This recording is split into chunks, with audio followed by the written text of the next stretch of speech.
Hola amigos de SK Vivero, el día de hoy vamos a visitar la ciudad de Chincha para conocer un poco más acerca de las plantas suculentas y los cactus. Acompáñenos.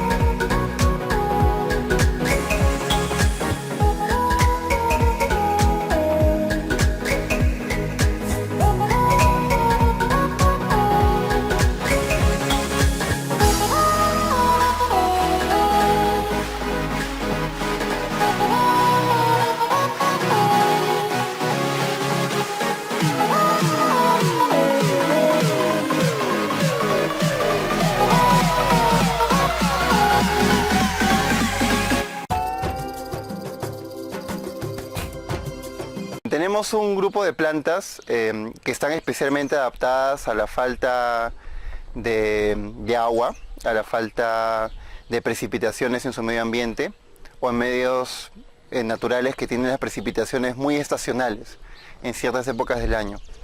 Estas plantas en términos generales se le llama suculentas.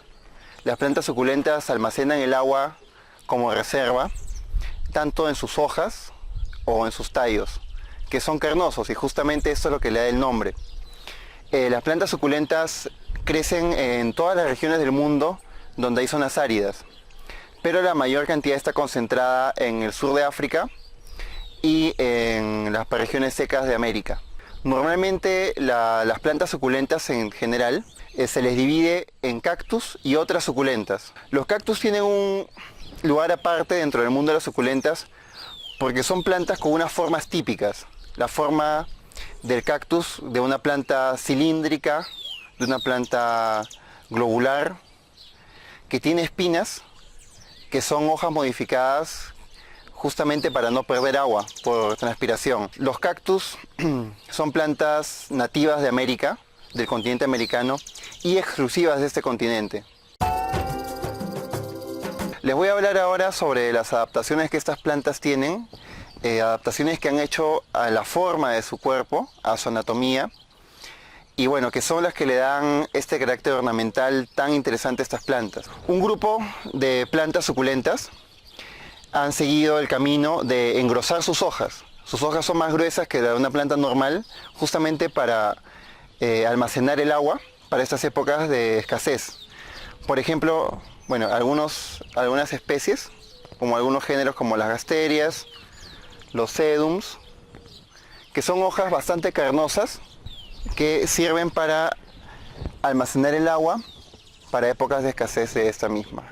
Y otras plantas siguieron otro camino, como el caso de los cactus, como el caso de las euforbias, que estas plantas siguieron el camino de engrosar sus tallos y perder sus hojas o modificarlas.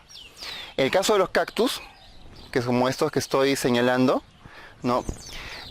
El cuerpo de la planta, el tallo de la planta, es bastante grueso y bastante carnoso, pero sus hojas ya no están como una lámina, están modificadas en espinas.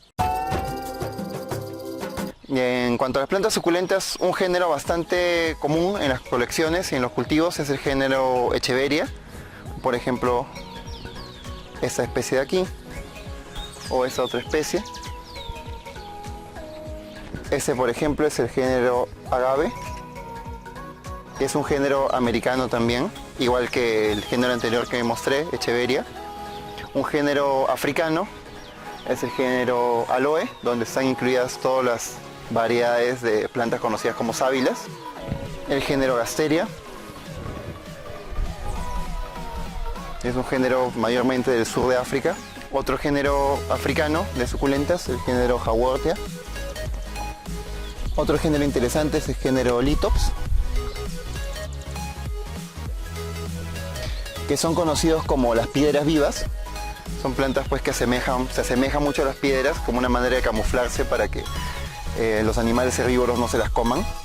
Otro género de suculentas, el género Euphorbia, que es un género que hay a nivel mundial. El género Crassula. Y para mostrarles finalmente otro género, el género Kalanchoe. En cuanto a los géneros de cactus propiamente dichos, pues algunos géneros que tenemos, por ejemplo el género Lobivia, ¿no? El género Mamilaria, que es uno de los géneros que mayor cantidad de especies tiene, la mayoría de ellas mexicanas. Por ejemplo, esta especie de aquí, esta otra es Mamilaria. Otro representante de las especies mexicanas es este género, es Astrophytum. También tenemos al género Puntia, que son todos los cactus similares a tunas, ¿no? Otro género que es argentino, por ejemplo, es el género Tephrocactus, o un género boliviano, el género Rebutia, ¿no? Esta especie. Como se habrán dado cuenta, muchas de estas plantas son de diversos géneros, pero la forma de la planta se parece mucho entre sí. ¿Cuál es la explicación a esto? Que las plantas frente al ambiente, frente a una situación ambiental, que en este caso sería la escasez de agua en sus lugares originales, tienen respuestas similares a la realidad, pero en lugares alejados geográficamente. Por ejemplo, las euforbias, que se parecen muchísimo a los cactus, digamos, son muy parecidas a este tipo de cactus. Tienen un cuerpo cilíndrico, alargado, engrosado. En este caso han perdido las hojas, en este caso las hojas se modificaron en espinas, pero tienen una respuesta al medio ambiente similar, a pesar de estar geográficamente separadas y a pesar de ser de familias completamente distintas. Este fenómeno de evolución de las plantas se le conoce como evolución convergente, y eso lleva un poco a la confusión en cuanto a cuando uno quiere saber de qué género son las plantas, porque la forma no ayuda mucho, la forma de estas plantas. Sin embargo, viendo las flores es que se logra identificar a qué género pertenecen. Lo primero que hay que ver es el sustrato a elegir estas plantas. Como yo os había mencionado, pues son plantas que están adaptadas a zonas áridas. Eso quiere decir que la cantidad de agua que necesitan es en promedio mucho menor que la cantidad que necesita una planta que no pasa por esta situación de estrés en el medio natural. Pero como nosotros tenemos un cultivo, nosotros debemos darle primero un sustrato bastante poroso, un sustrato que tenga un drenaje excelente. Esto se logra pues con el uso de arena gruesa, puede ser perlita, en mezcla con musgo o con compost, que le dé una retención de humedad también, que la necesita de todas maneras.